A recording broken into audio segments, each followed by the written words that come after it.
Last ডেটে আমরা এই জায়গাতে ছিলাম, ডিভিজিবিলিটি টেস্ট। একটা সংখ্যা কখন একটা সংখ্যা দ্বারা বিভাজ্য হবে, ডিভিজিবিলিটি টেস্ট।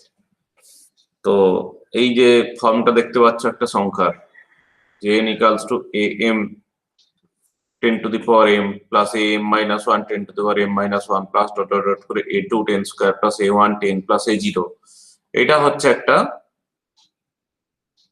ছোটবেলা থেকে আমরা যে ফর্ম একটা পড়ে এসেছি না, একক স্থানীয় অঙ্ক, দশক স্থানীয় অঙ্ক, শতক স্থানীয় অঙ্ক, সেই ফর্ম। এইটা হচ্ছে এককের অঙ্ক, এটা হচ্ছে দশকের অঙ্ক, এটা হচ্ছে শতকের অঙ্ক। এইভাবে সাজাতে বলছে, মানে অ্যাকচুয়ালি এককের অঙ্ক, দশকের অঙ্ক, শতকের অঙ্ক এগুলো বের করতে বলছে। দিয়ে এস সমান বের করতে বলেছে যে সবগুলো যোগফল, মানে একক, দশক, শতকের অঙ্কগুলোর যোগফল। আর টি হচ্ছে দেখো অল্টারনেট করে যোগ বিয়োগ, a0 minus a1 plus a2 minus a3 ইত্যাদি ইত্যাদি। এবার ডিভিজিবিলিটি টেস্ট বলছে কি না, সংখ্যাটা 2 দ্বারা বিভাজ্য হবে যদি কি না, যদি এককের অঙ্ক 2 দ্বারা বিভাজ্য হয়। এটা আমরা জানতাম ছোটবেলা থেকে, এককের অঙ্ক যদি 2 দ্বারা বিভাজ্য হয়, সংখ্যাটি 2 দ্বারা বিভাজ্য হবে। ওকে, সংখ্যাটি 9 দ্বারা বিভাজ্য হয় যদি এস 9 দ্বারা বিভাজ্য হয়। আমি আগের দিন এটা বলেছিলাম। সংখ্যাটা 3 দ্বারাও বিভাজ্য হবে যদি এস 3 দ্বারা বিভাজ্য হয়।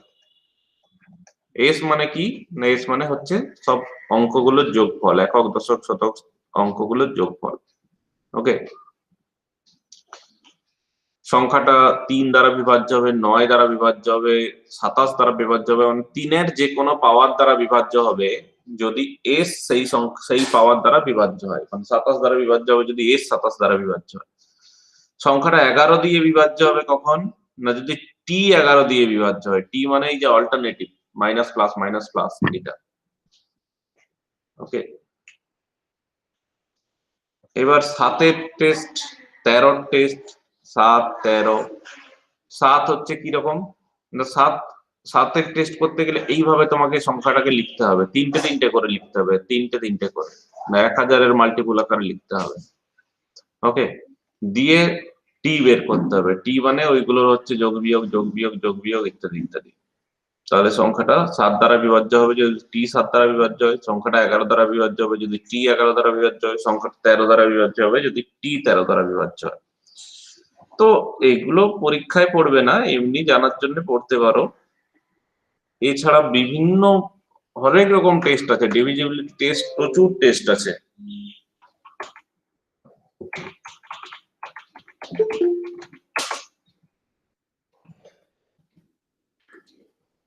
গুগলে এরকম সার্চ করলে অসংখ্য ডিভিজিবিলিটি টেস্ট পাবে। 1 থেকে 13 কেন, 1 থেকে 100 পর্যন্ত গাদা টেস্ট আছে।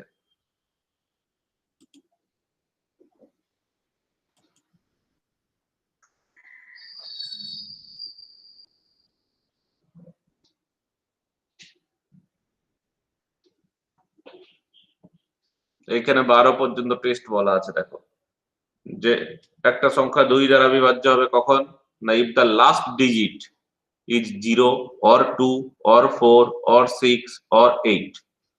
যদি শেষ সংখ্যা মানে এককের স্থানীয় অঙ্ক যদি 0 হয় বা 2 হয় বা 4 হয় বা 6 হয় বা 8 হয়, তাহলে সংখ্যাটা 2 দ্বারা বিভাজ্য হবে। 3 দ্বারা বিভাজ্য হবে কখন না, sum of the digit is divisible by 3, যোগফলটা 3 দ্বারা বিভাজ্য। 4 দ্বারা বিভাজ্য হবে কখন না, last 2 digit is divisible by 4, শেষ দুটো ডিজিট, একক আর দশকের অঙ্ক ডিভিজিবল বাই 4। 5 দ্বারা কখন বিভাজ্য হবে না, যদি last digit is either 0 or 5। 6 দ্বারা কখন বিভাজ্য হবে, এটা আমরা ইন্টিজার চ্যাপ্টারে পড়েছি, যদি সংখ্যাটা 2 দ্বারাও বিভাজ্য হয় এবং 3 দ্বারাও বিভাজ্য হয়, তাহলে সংখ্যাটা 6 দ্বারা বিভাজ্য হবে। 7 দ্বারা কখন বিভাজ্য হবে না, এই যে বলছে cross off last digit, double it and subtract, repeat it. এটা অন্য নিয়ম দিয়েছে, আমরা একটু আগে অন্য নিয়ম পড়লাম, যে টি যদি বের করো তুমি, সেটা 7 দ্বারা বিভাজ্য টেস্ট পেয়ে যাচ্ছ। 8 দ্বারা বিভাজ্য, একটা জিনিস লক্ষ্য করো, 2 দ্বারা বিভাজ্য হবে যদি একক স্থানীয় মানে শেষের অঙ্কটা 2 দ্বারা বিভাজ্য হয়। 4 দ্বারা বিভাজ্য হবে যদি শেষের দুটো 4 দ্বারা বিভাজ্য হয়। 8 দ্বারা বিভাজ্য হবে যদি লাস্ট তিনটে 8 দ্বারা বিভাজ্য হয়। আচ্ছা, 3 দিয়ে বিভাজ্য হবে কখন না, টোটাল যদি সব সংখ্যার যোগফল 3 দ্বারা বিভাজ্য হয়। 9 দ্বারা কখন বিভাজ্য হবে না, if the sum of the digits is divisible by 9। 10 দ্বারা কখন বিভাজ্য হবে? এটা তো খুব সোজা, যদি লাস্ট ডিজিট 10 হয়। 11 দ্বারা কখন বিভাজ্য হবে? 11 দ্বারা বিভাজ্যের রুল আমরা পড়লাম, এবার দেখে নিতে হবে কোন রুলটা সোজা। 12 দ্বারা কখন বিভাজ্য হবে? না যদি 3 দ্বারাও বিভাজ্য হয় এবং 4 দ্বারাও বিভাজ্য হয় তাহলে 12 দ্বারা বিভাজ্য হবে, ইত্যাদি ইত্যাদি। এইভাবে তুমি গুগল সার্চ করলে পুরো 50 পর্যন্ত সবার রুল পেয়ে যাবে, 50 পর্যন্ত সবার রুল পেয়ে যাবে, কখন কোনটা কত দিয়ে বিভাজ্য হচ্ছে। প্রচুর রুল আছে। ওকে, তো যাই হোক আমি আর ওখানে যাচ্ছি না, আমাদের এই 1-2টো মাপার বইতে ছিল বলছি, যদি ওগুলো সিলেবাসের বাইরে, এগুলো লাগবে না খুব একটা কাছে। এবার এই ধরনের অঙ্কগুলো কি তোমরা আগে করেছো কখনো? তোমাদের কনগ্রুয়েন্স অপারেশন কি আগে করানো হয়েছে?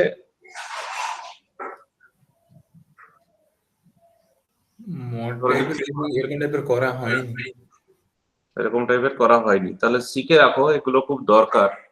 মানে এমনি তোমার ম্যাথ অনার্স এর ক্ষেত্রে তো দরকার অবশ্যই, এছাড়াও তুমি যদি কখনো মনে করো যে আমি ট্র্যাক চেঞ্জ করব, আমি ম্যাথ অনার্স না পড়ে আমি একটু অন্য রুটে যাব, ডব্লিউবিসিএস দেবো বা আইএস দেবো বা সামথিং সামথিং, তখনও কিন্তু ম্যাথামেটিক্যাল ইন্টেলিজেন্সি যেটা, সেটা তো বা ম্যাথামেটিক্যাল রিজনিং, এটা তো থাকে প্রায় সব সব পরীক্ষাতেই থাকে। ওকে, তো সেইগুলোতে এটা খুব কাজে লাগবে, এই জিনিসগুলো, ইন্টিজার চ্যাপ্টারটা খুব কাজে লাগে। তো যাই হোক, দেখো, find the least positive residue in 3 to the power 36 mod 77। সোজা বাংলায় একে যদি নিচু ক্লাসের জন্য কোশ্চেন করা হয় তাহলে আমরা বলবো যে 3 to the power 36 কে 77 দিয়ে ভাগ করলে ভাগশেষ কত হবে। এই হচ্ছে কোশ্চেন, 3 to the power 36 কে 77 দিয়ে ভাগ করলে ভাগশেষ কত হবে। খুব সোজা কোশ্চেন, ভাগশেষ বের করতে বলেছে তো, কিন্তু তুমি নরমালি করতে পারবে না। তুমি যদি রেসিডিউ মেথড অ্যাপ্লাই করো, যে মেথড আমরা শিখলাম আগের দিন, সেই মেথড অ্যাপ্লাই না করে নরমালি একে করা অত সোজা নয়। ওকে, নরমালি করা সোজা নয়, করা যায়, তখন তোমাকে অন্য টেকনিক শেখাবে, যে কোচিং সেন্টার গুলোতে যেগুলো কোচিং দেওয়া হয় সেখানে অন্যরকম টেকনিক শেখাবে, সেই টেকনিকই আমরা এখানেও শিখবো, কিন্তু আমাদের ম্যাথমেটিক্যাল মেথড। তো দেখো,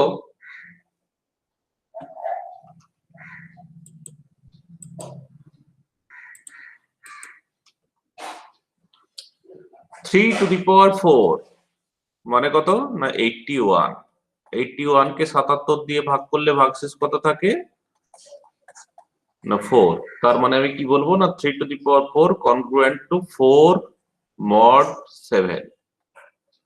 ওকে, এবার আমরা আগের দিন একটা ফর্মুলা পড়েছিলাম যে যদি a কনগ্রুয়েন্ট টু b হয় তাহলে a to the power n congruent to b to the power n। তাহলে সেই হিসাবে 3 টু দি পাওয়ার 4 এর হোল কিউব কনগ্রুয়েন্ট টু 4 এর কিউব, তার মানে 3 to the power 12, therefore 3 to the power 12 congruent to 4 cube mod 77। তাহলে 3 to the পাওয়ার আমার দরকার 3 টু দি পাওয়ার 36, আমি 3 টু দি পাওয়ার 12 পর্যন্ত গেলাম। এবার 4 কিউব মানে কত?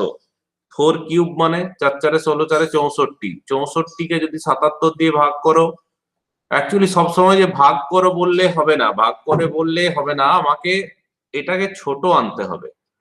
64 রেখে দিলে তো আমার খুব একটা লাভ ছিল না, আমাকে ছোট করতে হবে। আমি এরকম করলাম, 64 একে 64, এই সরি 77 একে 77 দিলে এটা কত হচ্ছে? -13। কনগ্রুয়েন্স মানে কি? আবার বলি, কনগ্রুয়েন্স মানে কি ছিল? না a মাইনাস b যদি n দ্বারা বিভাজ্য হয় তাহলে হচ্ছে a congruent to b mod n, এটাই তো ডেফিনেশন। ওকে, তাহলে এখানে দেখো যে 64 মাইনাস -13 মানে কত? না 77। তার মানে 77 দ্বারা বিভাজ্য, তার মানে আমরা বলতে পারি যে 64 কনগ্রুয়েন্ট টু -13। এবার মুখে মুখে তো সবসময় বের করানো যায় না, তাই মুখে মুখে বের করানো যায় কিভাবে? না আমার টার্গেট ছোট ছোট করা। তাহলে 64 কে 77 দিয়ে ভাগ করছো, যেহেতু 64 77 এর কাছাকাছি, তাহলে 1 দিয়ে ভাগ করো দিয়ে 77, তাহলে এখানে হচ্ছে -13। এইভাবে এটা এই যে মেথড, এইভাবে বের করতে হয়। তাহলে হয়ে গেল 3 to the power 12 congruent to -13। তাহলে এবার এর হোল স্কয়ার কনগ্রুয়েন্ট টু এর হোল স্কয়ার, তাহলে 3 to the power 24 congruent to 169। 169 mod 77, তাহলে একই রকম ভাবে 169 কে 77 দিয়ে ভাগ করো, 77 2 এ 7 দুগুণে 14 4 হাতে থেকে 1 14 একে 15 তাই তো দিয়ে 5 15 তাহলে এটা কনগ্রুয়েন্ট টু 15 ওকে এবার 3 টু দি পাওয়ার 24 পর্যন্ত চলে এসেছি আনতে হবে 3 টু দি পাওয়ার 36 আগের দিন আরেকটা ফর্মুলা পড়েছিলাম যে a যদি কনগ্রুয়েন্ট টু b হয় c যদি কনগ্রুয়েন্ট টু d হয় তাহলে কি হয় না ac congruent to bd okay তাহলে 3 to the power 12 congruent to -13 3 to the power 24 congruent to 15 দুটো গুণ করে দিলে 3 to the power 36 congruent to 15 into -13 mod 77 এবার এই 15 ইনটু 13 -13 মাইনাসটা না নিলেও হয় 13 তো 15 ইনটু 13 কত হচ্ছে গুণ করো গুণ করে তাকে 77 দিয়ে ভাগ করো 77 দিয়ে ভাগ করলে যা আসে সেটা হচ্ছে তোমার অ্যানসার ওকে 15 ইনটু 13 মানে হচ্ছে 195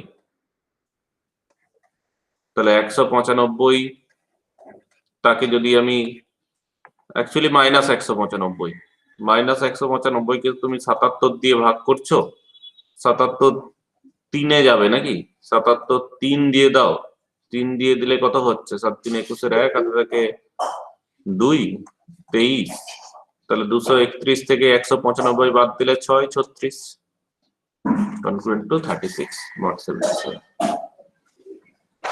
খুব ছোট হলো না তাই তো খুব ছোট যদিও হলো না কিন্তু তাও তুমি যে মেথড মানে এই মেথড বাদ দিয়ে বাকি মেথডে করা খুব সোজা নয় করা প্রায় ইম্পসিবল 3 টু দি পাওয়ার 36 বের করানো বুঝতে পেরেছো তাহলে 3 টু দি পাওয়ার 36 কে 77 দিয়ে ভাগ করলে ভাগশেষ হবে 36 যেটা আমাদের ক লাইনে বেরোলো না 1 2 3 4 যেটা আমরা 4 লাইনে মাত্র বের করতে পারলাম যে 3 টু দি পাওয়ার 36 কে 77 দিয়ে ভাগ করলে ভাগশেষ আসবে 36 okay next use theory of congruence to prove that 2 to the power 5n plus 3 plus 5 to the power 2n plus 3 is divisible by 7 for all n greater equals to 1 এই ধরনের অঙ্কগুলো আমরা principal of induction লাগিয়ে HSA করেছি principal of induction লাগিয়ে যে n সমান 1 এর জন্য ট্রু n সমান k এর জন্য ট্রু হলে k প্লাস 1 এর জন্য ট্রু তো এখানে বলেছে কনগ্রুয়েন্স লাগিয়ে প্রমাণ করতে কিভাবে করা যাবে কনগ্রুয়েন্স লাগিয়ে খুবই ছোট ছোট ভাবে প্রমাণগুলো হয়ে যায় তাও দেখো কিভাবে প্রমাণ করা যাবে 2 two the power 5n plus 3 plus 5 to the power 2n plus 3 তাহলে এটাকে লেখা যাবে 2 cube into 2 two the power 5n 2 cube মানে 8 আর 2 টু দি পাওয়ার 5n মানে হচ্ছে 32 টু দি পাওয়ার n আর 5 to the power 2n plus 3 মানে 125 into 25 to the power n এবার 32 to the power n minus 25 to the power n congruence to 0 mod 7 কেন হচ্ছে না 32 congruence to 25 mod 7 32 minus 25 7 দ্বারা বিভাজ্য তাহলে 32 to the power n congruence to 25 to the power n mod 7 for all n greater equals to 1 therefore 8 into 32 to the power n minus 8 into 25 to the power n যদি 8 দিয়ে গুণ করলাম এটা congruence to 0 mod 7 okay again 133 into 25 to the power n congruence to 0 mod 7 কেন না এই যে 133 টা একে 7 দ্বারা বিভাজ্য এটা তাহলে এটা কনগ্রুয়েন্স টু 0 তার মানে এর সাথে 25 to the power n গুণ করে দিলে সেটাও কনগ্রুয়েন্স টু 0 দিয়ে এই দুটোকে যদি যোগ করে দাও এই আগের ফর্মুলা যে a কনগ্রুয়েন্ট টু যদি b হয় আর c যদি কনগ্রুয়েন্ট টু d হয় তাহলে a plus c congruence to b plus d সেই অনুযায়ী এটা আর এটা যোগ করে দিলে কি আসছে না 8 into 32 to the power n plus 125 into 25 to the power n congruent to 0 mod 7 তার মানেই হচ্ছে এটা 7 দ্বারা বিভাজ্য তার মানেই হচ্ছে যেটা পুরনো ফর্মে এই ফার্স্ট লাইন থেকে দেখে লিখে দাও 2 into 5 2 to the power 5n plus 3 plus 5 to the power 2n plus 3 is divisible by 7 clear বোঝা গেছে দেখবে আবার ভালো করে ইন্টিজারের নোট তো দেওয়া আছে এলএমএস সিস্টেমে দেখবে ওখান থেকে বা মাপার বইতেও এই অঙ্কগুলো করে দেওয়া আছে। আবার একটা অঙ্ক দেখো, যে দেখাও 19⁻20 কে 181 দিয়ে ভাগ করলে এক ভাগশেষ থাকে, প্রমাণ করো। দেখাতে প্রমাণ, প্রুফ দ্যাট না বলে তোমাকে ফাইন্ডও বলতে পারে, যে ফাইন্ড দ্য রেসিডিউ বা ফাইন্ড দ্য রিমাইন্ডার। যদি সোজা নিচু ক্লাসের ভাষায় বলা হয়, ফাইন্ড দ্য রিমাইন্ডার, ভাগশেষ বের করো হয় 19⁻20 ইজ ডিভিজিবল বাই 181। আর যেটা আমাদের উঁচু ক্লাসের ভাষাতে বলবো, find the least positive residue. Least positive residue when 19⁻20 is divisible by 181 বা congruent to 181। তো কিভাবে করা যাবে না, 19 স্কয়ার মানে কত? 19 স্কয়ার মানে 181 দিয়ে যদি ভাগ করো তুমি, 19 ইনটু 19 মানে কত হবে? 361, তাই তো? 19 স্কয়ার মানে হচ্ছে 361। 361 কে যদি তুমি 181 দিয়ে ভাগ করো, ভাগফল আমার টার্গেট সবসময় মাথায় রাখতে হবে ছোট করা, ছোট। তুমি 181 দিয়ে অ্যাকচুয়ালি ভাগ করলে এরকম আসে, 181 দিলে ভাগশেষ থাকে 180। 180 নিয়ে আমি কি করব? 180 নিয়ে আমি কি করব? তাহলে আমার কাছাকাছি যেতে হবে। তাহলে একে 2 দিয়ে দাও, 2 দিয়ে দিলে 362। 362 হচ্ছে মানে -1, মানে আমার তো চাই দুটোর বিয়োগফল যেন 181 দ্বারা বিভাজ্য হয়। তাহলে পরিষ্কার দেখা যাচ্ছে এবার যে 361 -1 যদি করি আমি, 361 -1 এটা হচ্ছে 181 দ্বারা বিভাজ্য।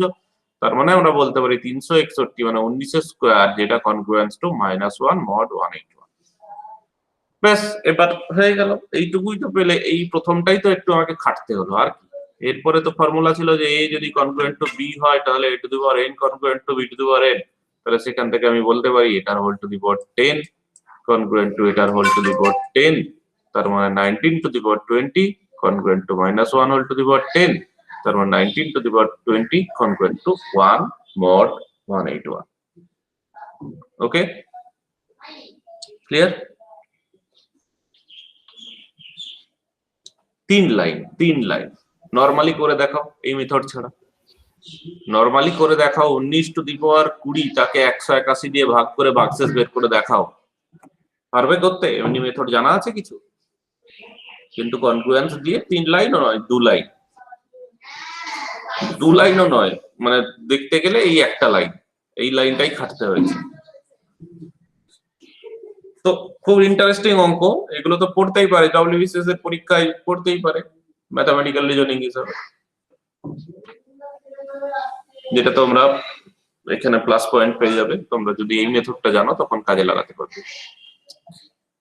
একই টাইপের অঙ্ক 3 × 4 to the power n + 1 congruence to 3 mod 9, মানে এই ধরনের সংখ্যাকে 9 দিয়ে ভাগ করলে 3 ভাগশেষ আসবে। তাহলে দেখো 3 × 4 টু দি পাওয়ার n + 1 মানে হচ্ছে 12 × 4 টু দি পাওয়ার n। এই যে এটাকে 4 টু দি পাওয়ার n × 4 লিখলাম, 12 × 4 টু দি পাওয়ার n। তাহলে 12 × 4 টু দি পাওয়ার n কে কিভাবে লিখবো? 9 × 4 to the power n + 3 × 4 to the power n। ওকে, তাহলে 3 × 4 টু দি পাওয়ার n সমান দাঁড়াচ্ছে 12 × 4 টু দি পাওয়ার n - 1, কারণ এই পোরশনটা কেটে যাচ্ছে। ওকে, 12 × 4 to the power n - 1,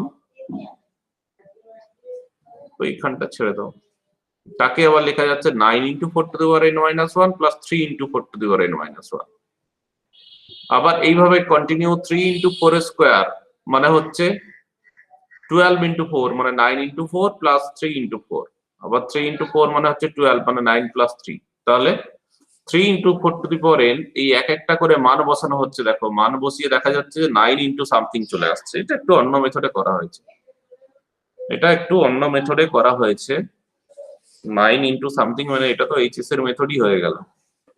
9 × something + 3, তার মানে 9 দিয়ে ভাগ করলে এটা কেটে যাবে, ভাগশেষ পড়ে থাকবে 3। এটা এইচএস এর মেথডই হয়ে গেল।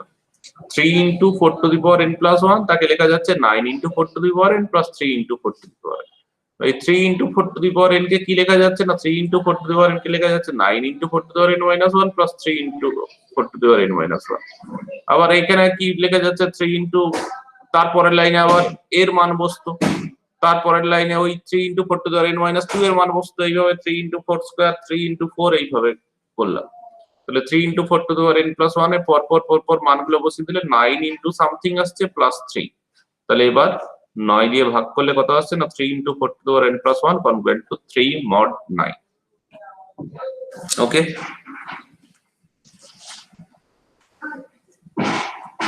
এইটা দেখো খুব ইন্টারেস্টিং অঙ্ক। Find the reminder when 1 factorial plus 2 factorial plus 3 factorial plus 50 factorial is divisible by 15। 1 factorial plus 2 factorial plus করে 50 factorial কে যখন আমি 15 দিয়ে ভাগ করছি তখন রিমাইন্ডার কত আসছে, ভাগশেষ কত আসছে। ইন্টারেস্টিং অঙ্ক না? তাহলে দেখো প্রুফ দেখো, খুব সোজা প্রুফ।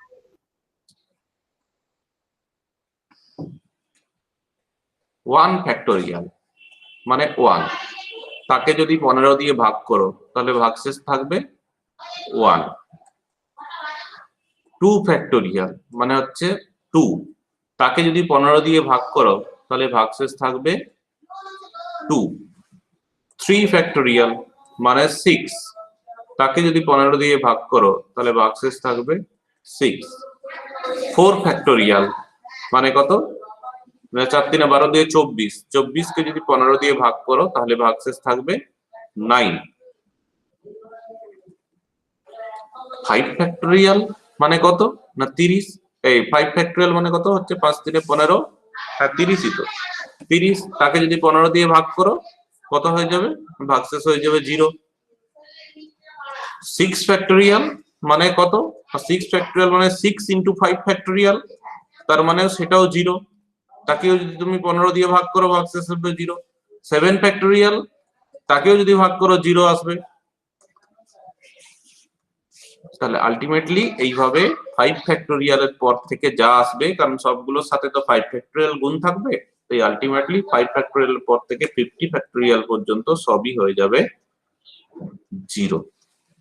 এবার আগের দিন আমরা একটা রুল পড়েছিলাম যে a plus a congruent to b R c congruent to d হলে a plus b congruent to c plus d, মানে যোগ করা যায়। তাহলে এইদিকে বাম পক্ষ যোগ করলে 1 factorial plus 2 factorial plus dot dot dot করে 50 ফ্যাক্টোরিয়াল কনগ্রুয়েন্স টু কত হচ্ছে 1 প্লাস 2 প্লাস 6 প্লাস 9, মানে কত হচ্ছে, মানে 9 কে 10 2 12, 12 6 18, 18 মানে কত না 18 মানে 3 mod 15, 18 মানে কত না 3 mod 15, সেই mod 15। So what is the remainder? The remainder is 3. Clear? The remainder is 3. ঠিক আছে, এখানে একটু শর্টে করা আছে, ছোট করে করা আছে, বলা আছে যে 5 ফ্যাক্টোরিয়াল মানে 0 and for any integer n 5 plus n factorial equals to 0। 6 factorial 7 factorial 8 factorial সবই 0। therefore 1 factorial plus 2 factorial plus এটা সমান হচ্ছে, শুধু পড়ে থাকবে 1 factorial plus 2 factorial plus এটা mod 15, তার মানে 33 mod 15। 33 মানে কত না 15 into 2 plus 3, তার মানে 33 যেহেতু congruent to 3, তার মানে এটা congruent to 3 mod 15। নেক্সট এবার আমরা একটা জায়গায় চলে আসি, লিনিয়ার কনগ্রুয়েন্স। লিনিয়ার কনগ্রুয়েন্সটা কি? এখানে এই ধরনের কিন্তু আরো প্রচুর অঙ্ক আছে, যা দু একটা উদাহরণে দিলাম আমরা, জাস্ট ওই যেহেতু কনগ্রুয়েন্সটা শেখালাম তাই দু একটা উদাহরণে বললাম। এরকম প্রচুর প্রচুর অঙ্ক আছে, সেগুলো তোমরা সলভ করতে পারো চাইলে। তো এবার চলে আসি লিনিয়ার কনগ্রুয়েন্স। লিনিয়ার কনগ্রুয়েন্স কি না, late fx equals to a0 x to the power n plus a1 x to the power n minus 1 plus dot dot dot an be a polynomial with integer coefficient a0 a1 a2 an, where a0 not equals to 0 mod m. Then fx congruence to 0 mod m is said to be a polynomial congruence mod m of degree n. Polynomial congruence, গোটা পলিনোমিয়ালটা 0 হয়ে যাচ্ছে, congruent to 0 হয়ে যাচ্ছে mod m। ওকে, details পড়বো, আরো পড়বো আমরা details. If there exists an integer x0 such that f of x0 congruence to 0 mod m, then x0 is said to be a solution of the congruence. এটাকে বলা হচ্ছে polynomial congruence. যেমন হচ্ছে আমরা পলিনোমিয়াল ইকুয়েশন পড়েছিলাম না, fx সমান 0 করলে কি হতো, তাকে বলা হতো পলিনোমিয়াল ইকুয়েশন বা অ্যালজেব্রিক ইকুয়েশন। আর এখানে fx congruence to 0 mod m মানে হচ্ছে পলিনোমিয়াল কনগ্রুয়েন্স। আর পলিনোমিয়াল কনগ্রুয়েন্স এর সলিউশন মানে কি না, যা স্যাটিসফাই করবে তাকে তা হচ্ছে সলিউশন। তাহলে এখানে যদি x0 একটা ইন্টিজার যেটা ওই পলিনোমিয়াল কনগ্রুয়েন্টকে স্যাটিসফাই করে, তাহলে x0 টাকে বলা হবে solution of the congruence. If x1 be any integer satisfying x1 congruence to x0 mod m, then we also have f of x1 congruence to 0 mod m. যদি x1 আবার x0 এর সাথে congruence হয়, তাহলে আমরা বলতে পারবো f of x1 congruence to 0, and this so that x1 is another solution of the congruence. তাহলে যদি x0 যদি একটা সলিউশন হয় এবং x1 আবার x0 এর সাথে কনগ্রুয়েন্ট হয়, তাহলে আমরা বলতে পারবো যে x1 is another solution of the congruence. ওকে, তাহলে আমরা আলটিমেটলি কি পাচ্ছি না, thus if one solution be found, আর একটা ইন্টিজারের সাথে তো কনগ্রুয়েন্ট ইন্টিজার অসংখ্য আছে, অসংখ্য পাবো সব সময়, ইনফাইনাইট নাম্বার অফ, ধরো 1 তুমি দিলে আর তুমি মড 5 চয়েস করলে, তাহলে 1 এর সাথে কনগ্রুয়েন্ট কারা কারা আছে না, 1 এর সাথে কনগ্রুয়েন্ট হচ্ছে 6, 1 এর সাথে কনগ্রুয়েন্ট হচ্ছে 11, 1 এর সাথে কনগ্রুয়েন্ট হচ্ছে 16, আবার এদিকে মাইনাস গুলো তুমি বলতে পারো -4, -9, তাই তো অসংখ্য কনগ্রুয়েন্ট নাম্বার আছে। তার মানে একটা যদি সলিউশন পাওয়া যায়, তার যত কনগ্রুয়েন্ট, সেই ইন্টিজারটা যত কনগ্রুয়েন্ট সবাই হচ্ছে solution. Thus if one solution be found, then infinitely many solutions can be obtained, but all these solutions belongs to the same x0 residue class modulo m, and they are not counted as different solution. But এই অসংখ্য solution পাওয়া গেলেও এদেরকে কিন্তু আমরা different solution বলতে পারি না, কারণ এরা সবাই ওই ক্লাস 1 এর মধ্যে আছে। ক্লাস 1 মানে কি, ক্লাস 1 এ কারা থাকে, ক্লাস 1 এ ওই যে আগের দিন আমরা পড়েছিলাম, ক্লাস 1 এ থাকবে 1, 6, 11, এগুলো সব ক্লাস 1 এর মধ্যে আছে। তো একটা যদি সলিউশন পাওয়া যায়, অসংখ্য সলিউশন পাওয়া যাবে, বাট আমরা কিন্তু তাদেরকে একটা সলিউশন বলেই কনসিডার করব, অসংখ্য বলবো না, কারণ because they are congruent to each other. তাহলে দুটো সলিউশন কখন আমরা বলবো, দুটো সলিউশন বলবো যে x1 not congruent two x2, x1 x2 এর সাথে কনগ্রুয়েন্ট নয়, বাট x1 ও স্যাটিসফাই করছে আর x2 ও স্যাটিসফাই করছে। Two solutions x1 x2 of fx congruent to 0 mod m are said to be distinct solution if x1 not congruent to x2. যদি x1 congruent to x2 হয়ে যায়, তাহলে আর তারা ডিস্টিংক্ট নয়, তারা একটাই সলিউশন ধরা হবে। তাহলে therefore by the number of solution of a congruence mod m, we mean that the number of solution incongruent in pair. তাহলে একটা কনগ্রুয়েন্ট পলিনোমিয়ালের সলিউশন, নাম্বার অফ সলিউশন বলতে কি বোঝাবে না, সেই সব সলিউশন গুলোকে বোঝাবে যারা নিজেদের মধ্যে কনগ্রুয়েন্ট নয়, যারা নিজেদের মধ্যে আলাদা আলাদা। ওকে, যেমন এক্সাম্পল হিসাবে কি বলা হবে না, সাপোজ এই যে x² কনগ্রুয়েন্ট টু 1 mod 8, এইটা কি না, এটা হচ্ছে একটা পলিনোমিয়াল কনগ্রুয়েন্স, তাই তো, পলিনোমিয়াল কনগ্রুয়েন্স।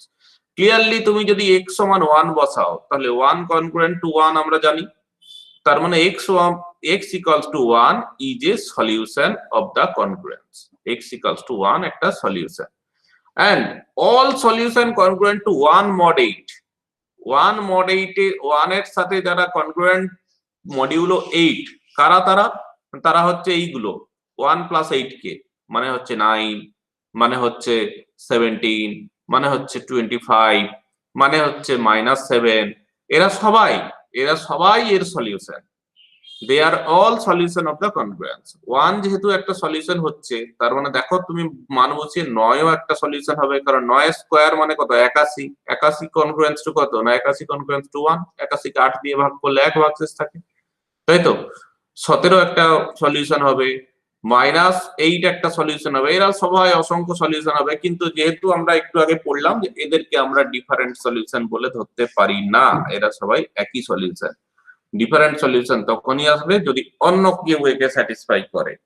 ওকে, তো অন্য কেউ কি একে স্যাটিসফাই করবে? এখানে পজিটিভ ইন্টিজারে যদি ধরি অন্য কেউ স্যাটিসফাই করছে না, বাট নেগেটিভ ইন্টিজারে যদি ধরি আমি, তাহলে -1ও একটা স্যাটিসফাই করছে, তাই তো? -1 এর whole square congruent to 1, -1 satisfy করছে বলতে পারি আমি।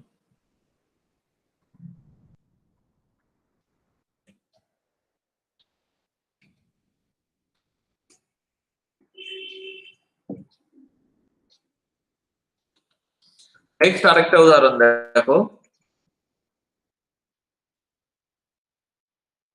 -1 নয়, x=3 একে স্যাটিসফাই করছে। দেখো -1 তো পরের কথা, x=3 স্যাটিসফাই করছে, মাইনাসে যাওয়ার দরকার নেই। -1 যেহেতু স্যাটিসফাই করছে, তার মানে -1 এর যে কনগ্রুয়েন্স কে এসে, -1 এর কনগ্রুয়েন্স mod 8 কে হচ্ছে 10, 10 ও স্যাটিসফাই করবে। তো যাই হোক, আরো অনেক কিছু স্যাটিসফাই করবে। দেখো 10 মানেই তো 3, তাহলে x কনগ্রুয়েন্স টু 3, 10 মানে 3 নয়, mod 8 এর ক্ষেত্রে নয়, x কনগ্রুয়েন্স টু 3 আরেকটা স্যাটিসফাই করছে, কারণ 3 স্কয়ার মানে হচ্ছে 1 mod 8। তার মানে x=3 বা x congruence to 3 is another solution, এবং তার সাথে সাথে যতজন 3 এর সাথে কনগ্রুয়েন্ট তারা সবাই সলিউশন। তারা কারা?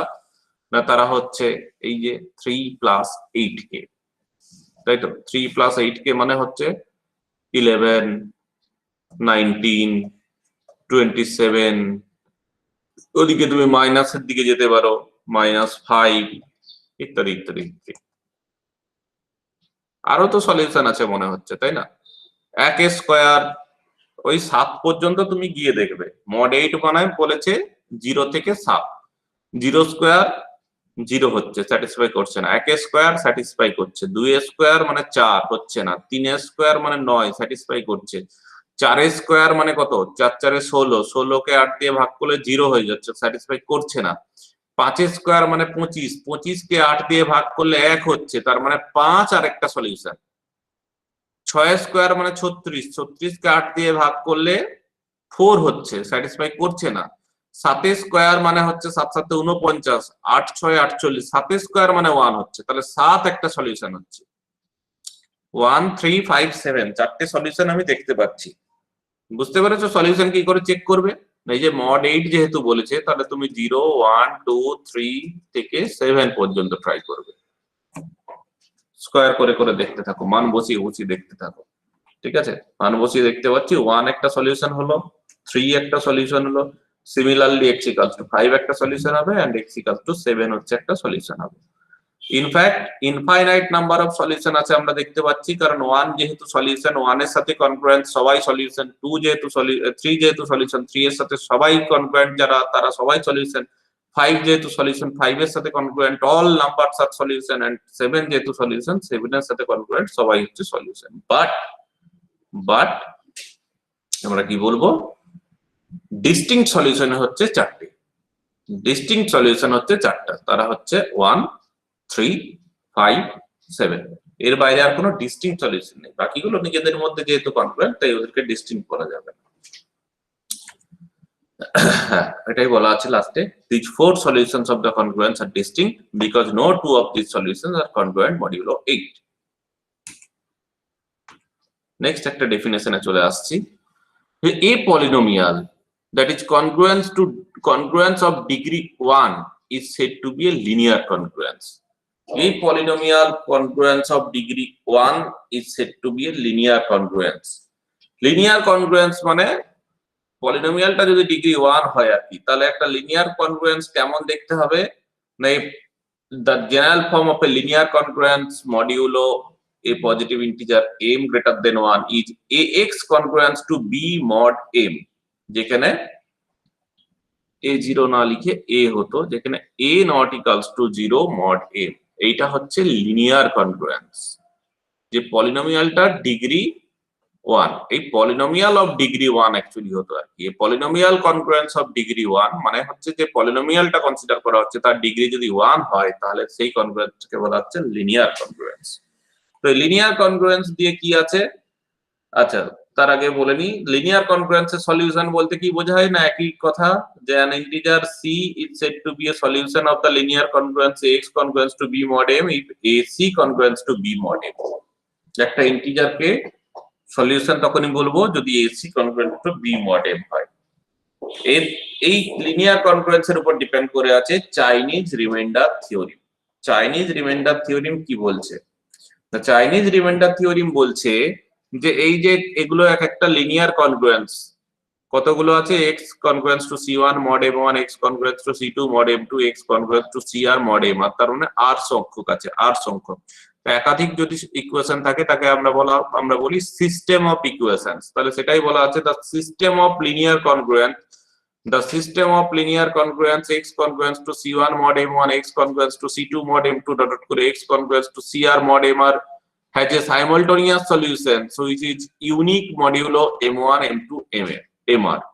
তাহলে যদি m1 m2 mr এরা পজিটিভ ইন্টিজার হয় such that gcd of mi mj equals to 1 for I not equals to j and c1 c2 cr be any integers, let m1 m2 dot mr be a positive integer such that gcd of mi mj not equals to 1 for I not equals to j and c1 c2 cr be any integers, then the system of linear congruence x congruence to c1 mod m1, x congruence to c2 mod m2 dot x congruence to cr mod mr has a simultaneous solution which is unique modulo m1 m2 dot mr। that is যদি x0 একটা solution হয় তাহলে x0 x equals to x0 plus k m1 m2 mr is also a solution where k is an integer।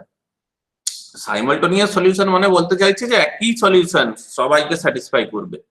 যদি m1 m2 mr positive integer হচ্ছে such that তাদের যে কোনো দুটোর গসাগু 1 হচ্ছে, মানে তারা রিলেটিভলি যদি প্রাইম হয়, তাহলে এই সিস্টেমটার একটা সাইমালটেনিয়াস সলিউশন পাওয়া যাবে।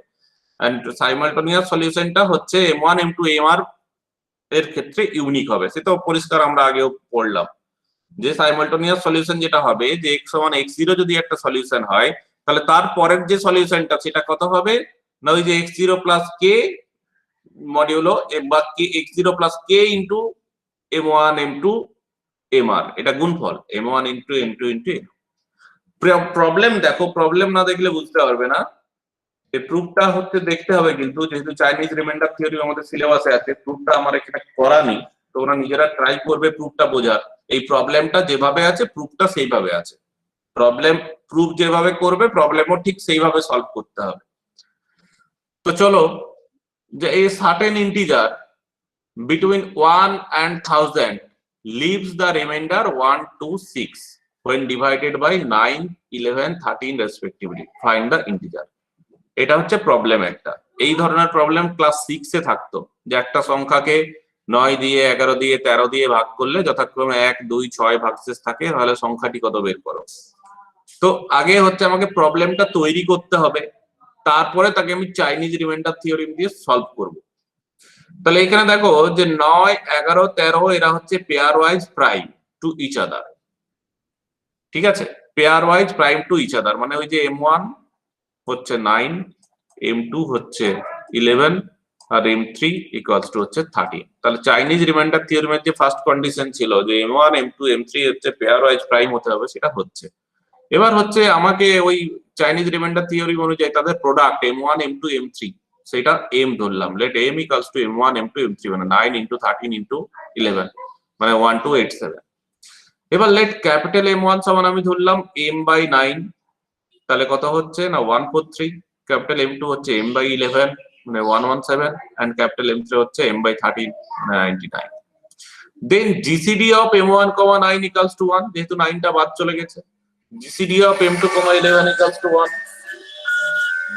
m2, 11 R GCD of m3, 13 হচ্ছে 1। তাহলে যেহেতু GCD of m1, 9 equals to 1, তাহলে the linear congruence 1 4 3 congruence to 1 mod 9 has a unique solution mod 9, okay, and the solution is 8। এটা কোথা থেকে এলো? এটা আগে ছিল, এটা একটা সলিউশনের ক্ষেত্রে যেহেতু এইটা আর এটা যদি প্রাইম হয় তাহলে এর একটা ইউনিক সলিউশন থাকবে, এন্ড সেই সলিউশনটা 8 এটা আমি কি করে বুঝছি না, এটা আমি নিজে ক্যালকুলেশন করে বুঝছি, সেটা করে দেখানোর দরকার নেই এখানে। মান বসিয়ে বসিয়ে দেখছি, মড 9 তো, মড 9 মানে 0 বসাও, 1 বসাও, 2 বসাও, 3 বসাও, 4 বসাও, বসিয়ে বসিয়ে আমি দেখছি 8 এর স্যাটিসফাই করছে। তাহলে এই যে ইউনিক সলিউশন, একটাই সলিউশন থাকবে, সেটা হচ্ছে 8। আবার যখন পরেরটার ক্ষেত্রে যে যেহেতু 117 আর 11 পরস্পর প্রাইম, তার এরও একটা ইউনিক সলিউশন থাকবে মড 11 এ, এবং সেই সলিউশনটা হচ্ছে 8। আবার যেহেতু 99 আর 13 হচ্ছে পরস্পর প্রাইম, তাহলে এদের একটা ইউনিক সলিউশন থাকবে, এন্ড সেই ইউনিক সলিউশনটা হচ্ছে 5। ওকে, এবার তাহলে যে সলিউশনটা আমি চাইছি, সেই রিকোয়ার্ড সলিউশন বা যে ইন্টিজারটা আমি চাইছি, সেই ইন্টিজারটা হচ্ছে 1 into 143.8 into 8 plus 2 into 117 into 8 plus 6 into 99 into 5 modulo 1287। মানে যে ইন্টিজারটা আমি চাইছি, সেই ইন্টিজারটা হচ্ছে কনগ্রুয়েন্স টু 838 মডিউলো 1287। কোথা থেকে এলো? 143 ইন্টু 8, 1 ইন্টু 143, মানে এই যে বাম দিকটাতে C1 ইন্টু প্রথম যে সলিউশনটা হচ্ছে প্রথম যে এই যে এইখানে দেখো না, এই যে মড 143 ইন্টু দা সলিউশন, আর ইন্টু হচ্ছে ডান দিকে যেটা আছে, তাই তো? ওভাবে আসছে 126, না ভুল বললাম, 126 হচ্ছে ওই যে রিমাইন্ডার গুলো, যে 126, এই যে 126, 1 ইন্টু 143.8 প্লাস 2 ইন্টু 117.8, ওই যে রিমাইন্ডার গুলো 126। অ্যাকচুয়ালি প্রুফটা না বোঝালে অসুবিধা হতো, প্রুফটা বোঝানোর দরকার ছিল। প্রুফটা এখানে কমপ্লিট করা নেই, নেক্সট ডেটে প্রুফটা বোঝাবো। ঠিক আছে, আজকে এখানেই থাক। এই চাইনিজ রিমাইন্ডার থিওরি আমি নেক্সট ডেটে আবার শুরু করবো, এর প্রুফটা বোঝাবো। নেক্সট ডেট মানে কালকেই আছে তো মনে হয়। কালকে কি ব্যাপার? না আজকে তো, কালকে আপনি করাবেন? কাল না, তোমাদের আবার সোমবার আছে। হ্যাঁ, সোমবার আবার নেবো তাহলে। সোমবার, হ্যাঁ সোমবার তাহলে নেবো। সোমবার চাইনিজ রিমাইন্ডার থিওরেমের প্রুফ এবং আরো ভেরিয়াস টাইপের এক্সাম্পল আমি করাবো। ততক্ষণ পর্যন্ত তোমরা এই কনগ্রুয়েন্সের যে প্রবলেম গুলো আছে, লিনিয়ার কনগ্রুয়েন্সের, সেই কনগ্রুয়েন্সের প্রবলেম গুলো তোমরা নিজেরা করো, একটু নোটটা নিয়ে বা মাপার বই থেকে কনগ্রুয়েন্সের প্রবলেম গুলো সলভ করার চেষ্টা করো। ওকে, ঠিক আছে, চলো তাহলে। ওকে।